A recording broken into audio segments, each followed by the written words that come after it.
नमस्कार, मी Rajratna Jondhale. Top news मराठीमध्ये आपलं स्वागत.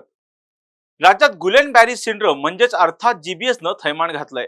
आतापर्यंत मृतांचा आकडा 9 वर पोहोचला असून बाधित रुग्णांची संख्या दिवसेंदिवस वाढत आहे. हा आजार दूषित पाण्यामुळे पसरत असल्याचं निदान झालं होतं. मात्र केवळ दूषित पाणीच नाही तर कोंबडीचं मांस अर्थात चिकन खाल्ल्यामुळे सुद्धा हा आजार पसरत असल्याची शक्यता आता वर्तवली जात आहे. मात्र खरंच चिकन खाल्ल्यामुळे जीबीएसचा धोका आहे का, यावरचा हा टॉप न्यूज मराठीचा स्पेशल रिपोर्ट. राज्याचे उपमुख्यमंत्री अजित पवार यांनी माध्यमांशी बोलताना याविषयी भाष्य केलं. अजित पवार म्हणाले, पाण्यामुळे या आजाराची लागण झाली असं आपल्याला वाटतंय, पण तसं नाही. कोंबड्यांमुळे जीबीएसची लागण झाली असल्याचंही खडकवासला परिसरातील काहींचं म्हणणं आहे. त्याबाबत सगळी माहिती घेतली आहे. मनपा आयुक्तांशी देखील चर्चा झाली आहे. मात्र घाबरून जाण्याचं कारण नाही. सगळ्या कोंबड्यांची विल्हेवाट लावू नका, पूर्ण शिजूनच मांस खा असं ते म्हणाले. मात्र यामध्ये खरंच किती तथ्य आहे, खरंच चिकन किंवा अंडी खाल्ल्यामुळे जीबीएस होऊ शकतो का, याची सविस्तर माहिती डॉक्टर अविनाश भोंडवे यांनी दिली.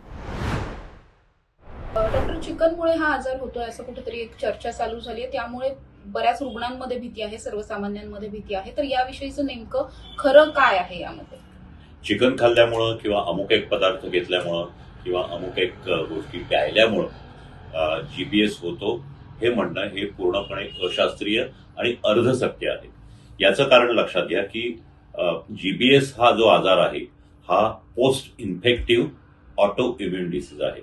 म्हणजे एखादा संसर्गजन्य रोग होतो, तो काही काळाने बरा होतो. तो बरा झाल्यानंतर 2 ते 3 आठवड्यांनी काही जणांच्या प्रतिकार प्रणालीमध्ये बदल घडतो आणि हा बदल झाल्यावर ही प्रतिकार प्रणाली आपल्याच मज्जासंस्थेवर हल्ला करते आणि त्याला कमकुवत करते. अशा प्रकारचा हा आजार आहे. त्याच्यामुळं चिकन म्हणा किंवा दूषित पदार्थ म्हणा, खाल्लेल्या प्रत्येकालाच हा आजार होतो असं नाही. कारण 100 एखाद्याला होतो आणि ती होण्याची शक्यता असते असंही नाही. त्याच्यामुळं हे पूर्ण सत्य नाही.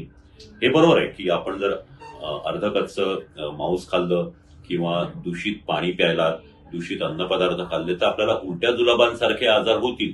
त्यांच्यापासून बचावासाठी हे खाऊ नये हे निश्चित. परंतु याच्यापासून कॅम्प्युलोबॅक्टर जेजुनी हा जीवाणू हा त्याच्यापासून पसरतो आणि त्यामुळं जीबीएस होतो हे म्हणणं निखादच खोट आहे. अजूनही कुठं असं शास्त्रीयदृष्ट्या सिद्ध झालेलं नाही की प्रत्येक चिकनमध्ये आणि प्रत्येक दूषित मांसामध्ये हे जीवाणू असतात आणि त्याच्यामुळं हा आजार होतो. त्याच्यामुळं उलट्या जुलाब होतात हे नक्की सिद्ध झालेलं आहे. आणि अशा झालेल्या काही 50 ते 100 रुग्णांमागं एखाद्याला हा जीबीएस उद्भवतो असं स्टॅटिस्टिक्सने सिद्ध झालेलं आहे. त्याच्यामुळं या पद्धतीचा विचार करून आपण कुठल्याही प्रकारचं चिकन खाणं, मांसाहार करणं हे जर तुम्ही करत असाल तर बंद करणं चुकीचं ठरेल. पाणी बाहेरचं पिणं किंवा हे दूषित अन्न पदार्थ खाणं हे मात्र बंद करू शकता. पण एक लक्षात ठेवा, आपल्याला जर हा आजार किंवा कुठलाही आजार टाळायचा असेल, आपलं आरोग्य जर व्यवस्थित ठेवायचं असेल तर कुठलाही पदार्थ, मग तो शाकाहारी असो मांसाहारी असो, तो पूर्णपणे शिजवलेलाच खावा.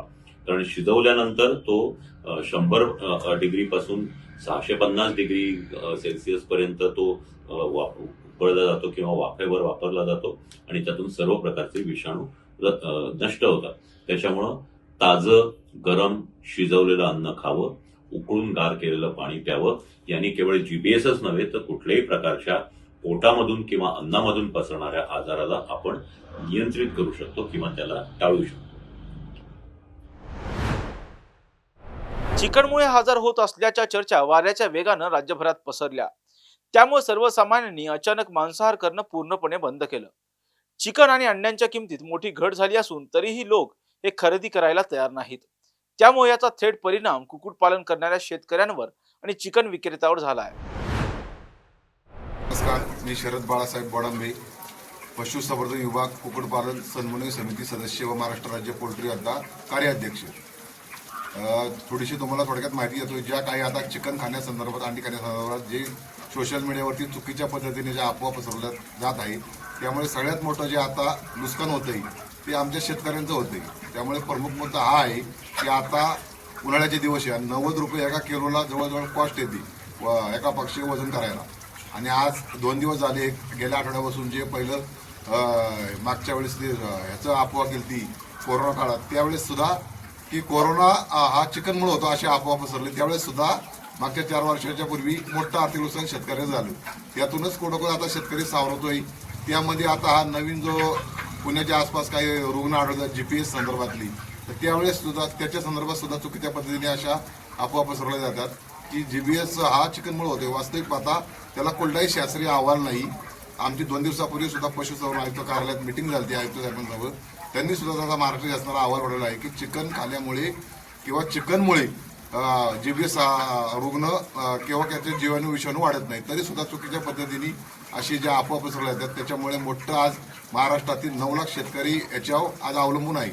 आज सगळ्यात जास्त जे नुकसान होते ते शेतकऱ्यांचं होते. आज 80-90 रुपयाचा रेट डायरेक्ट गेल्या आठवड्यापासून 60 वर आलेला आहे. खूप मोठं आर्थिक नुकसान होत आहे. माझी सर्वांना विनंती राहील चुकीच्या पद्धतीने असं काही अशा अर्धवट माहिती घेऊन मीडियाद्वारे किंवा काहीद्वारे अफवा पसरू नका. त्याच्यामुळे आपला शेतकरी आहे हा गोरगरीब आहे. आज कर्ज काढून त्यांनी बिचाऱ्यांनी शेड उभं केलेलं आहे आणि त्याला कर्ज फेडणं सुद्धा आज मुश्किल झालेलं आहे. अशा चुकीच्या पद्धतीने जर अफवा पसरल्यात तर यात मोठ्या प्रमाणात शेतकऱ्याचं नुकसान होईल. आणि जो आता मध्ये सुद्धा जो बर्ड फ्लूचा जो आजार आहे तर बर्ड फ्लूने जगामध्ये एक सुद्धा मृत्यू व्यक्तीचा झाला नाही. तरी सुद्धा बर्ड फ्लू जर आला कुठेतरी गावरान पक्षाला येतो आणि त्याच्यामुळे जो बॉयलर पक्षाची अफवा पसरली जाते की चिकन खाऊ नका, अंडी खाऊ नका.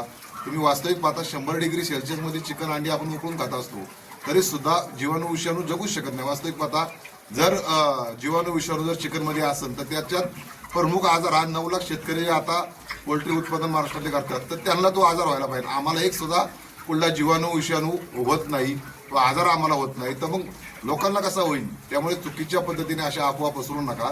माझी सर्वांना विनंती राहील. यामध्ये जास्त प्रमाणात हा शेतकऱ्याचं नुकसान होत आहे.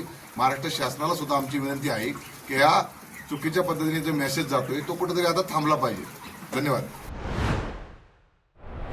जीबीएस केवळ चिकन खाल्ल्यामुळे होतो यामध्ये काहीही तथ्य नाही. त्यामुळे जीबीएसचा प्रादुर्भाव टाळायचा असल्यास दूषित मांस किंवा उघड्यावरचे अन्न खाणं टाळावं.